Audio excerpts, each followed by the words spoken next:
Hello, students. Mr. Grammar here. Why is grammar not taught in school anymore? Okay, well, first of all, that is a lie. Grammar is taught in school, especially in my classroom. However, grammar isn't the pillar of a high school English education. So, what do I mean by that? I mean that even though grammar is important, I know that I have to get my students ready for their reading and writing exams at the end of the school year, their standardized testing. That's how not only my students pass the course, that's how I get evaluated as a teacher too. So I have to make sure they're proficient and ready for these exams. And that's from my perspective. Like I said, I do teach grammar depending on whether we're working on a writing lesson or whether students are creating speeches or studying speeches in specific. That's where we I create lessons and teach bits and pieces of grammar depending on the context that we're working with. So it's not like we study grammar from a textbook nonstop. Like I said, it's project based grammar activities. And that's from my perspective as a teacher. So I asked myself, what does the internet have to say? So let's take a look at this and I'll tell you my perspective of what the internet has to say. Okay, so here it says focus on fluency and communication. Modern language teaching often prioritizes communication and fluency over rote memorization of grammar rules. Okay, I understand that. So, you know, students in general that have done well are proficient in grammar. They might not know the technicalities or the grammatical terms, but as long as they are able to do it internally without really realizing it, that's important. Emphasis on standardized tests. Okay, so I did mention that. Like I said, I get evaluated as a teacher based on this test. It doesn't matter if the student had medical absences or whether the student is going through a hardship. At the end of the day, this is how I get evaluated as a teacher, and that's either the hit or miss for the student, whether the person will move on to 10th grade, 11th grade, 12th grade, or even graduate. That test is key. Also, concerns about traditional grammar teaching methods. Okay, of course, when I think of grammar, some people think of torture, non-stop worksheets, and honestly, that does sound boring. But I can see that. But like I said, grammar is still important. You still need to know how to write proficiently, how to communicate proficiently, how to present yourself proficiently. But like I said, this is the world we're living in, and a couple more. Evolution of language and acceptance of variations.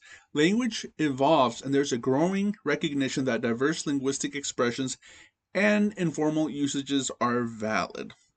Okay, so of course, people have different backgrounds.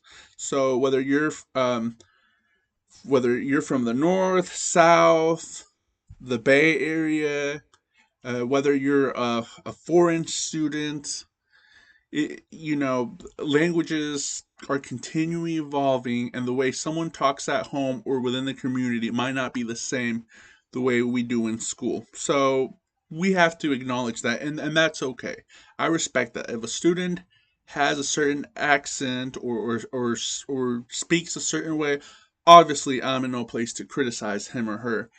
But it is my duty if I'm teaching a grammatical lesson and in his or her writing I see a mistake, then it's my duty to fix that. But if this is how a person talks or a student talks in my classroom, then of course, who am I to judge or criticize the way he or she communicates? Belief that grammar is acquired naturally. Some argue that grammar is naturally acquired through exposure to language and therefore explicit instruction is unnecessary. Okay, so I have heard that before, that grammar comes to you naturally. So for example, when I was in college once upon a time, I could create an essay, but I still had problems trying to figure out if this grammar rule fit, or if I have to put a comma here or parentheses here. Even though I had a gist, I still had to go back and do some research. What are the grammatical rules in this situation? So here, I feel like grammar is important. And even though it's not necessary to be successful in life, you still need to have a structure and a strong understanding for it and know how to apply it in your everyday life. So, like I mentioned in previous videos, grammar is essential for effective communication and critical thinking.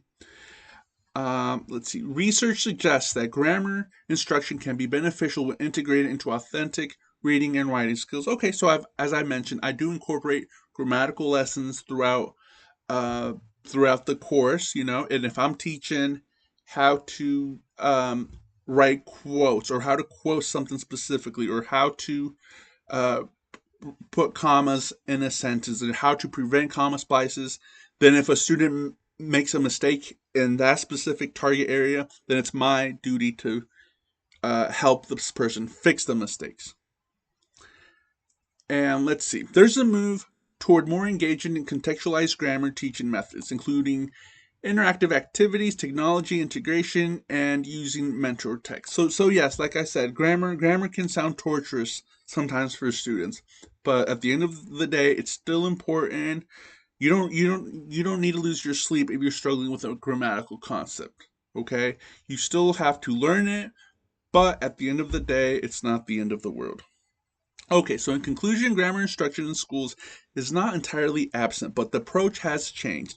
While the emphasis might have shifted in some areas, the importance of grammar in communication and critical thinking remains recognized.